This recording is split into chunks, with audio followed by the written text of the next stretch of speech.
Gold. Gold means everything nowadays. Miners moving from city to city looking for gold to waste through. Most people call me Silver Heels because of my fancy shoes that are, of course, silver heels. I still remember the day Joe Higginbottom and the Phillip brothers spread the word. It was a bright and sunny day. I was breathing in the fresh air when there comes Joe and the Phillip brothers. It talks about being rich when this peculiar town starts building. Before I knew it, my lover starts packing our bags. This was the start of a new mining town. Over 5,000 people came within the development of the town in 1861. The town starts building, but the real debate was what to name the town. An old drunkard, Dodge, suggested it be named after the two women, wife and daughter, in his life, Laura and Jeanette.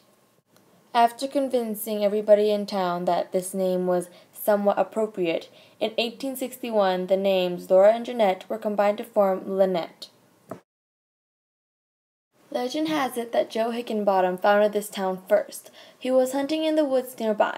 He spotted an animal, perhaps a deer, and shot an arrow at it. After shooting the arrow, Joe thought he had hit the animal. He did not. Instead, he claims that he struck gold with his arrow, and with the help of his close friends, the Phillip brothers, they spread the word for a population increase. When the townsfolk finally realized that naming the town Lynette was ridiculous because Dodge had nothing to do with the founding of this town, they named it in Joe Higginbottom's honor in 1864. Because Joe wore so many leather clothing, the first part of the town name was Buckskin, and the second part his first name. After the townspeople were satisfied with their built town, there was a newspaper stand, 2 banks, a post office, several dance halls, plenty of saloons, one of them which I worked at, and parlor houses. There was a respectable business and a brass band that played on the street corner every night. There was a town cemetery, stamp mills, 2 hotels, and 14 grocery stores. When all was going well for the town, an unsuspicious Spanish shepherd came to us trying to sell very cheap sheep. The $3 million we have made between the 2 to 3 years of our development went to our heads. We agreed to his offer. A miner got sick the very next day, and we are still unknown to the cause of it. More miners got sick, including my lover. We called up many doctors and nurses from Denver to check out the situation. They concluded that the miners had smallpox. Smallpox is a highly contagious disease.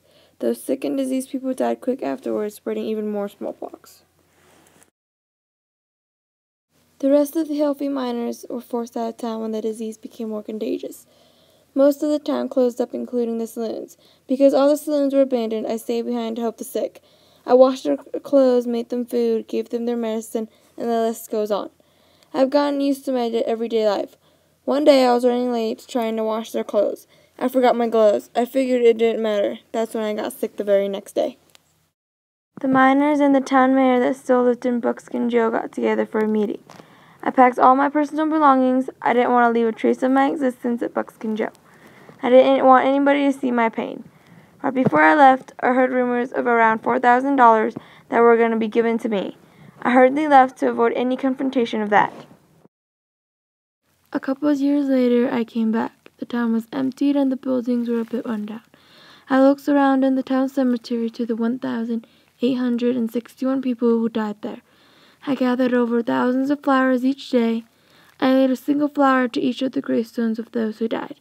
I wore a peaceful, heavy black veil that covered my face to show my respect. I did this every day for over centuries.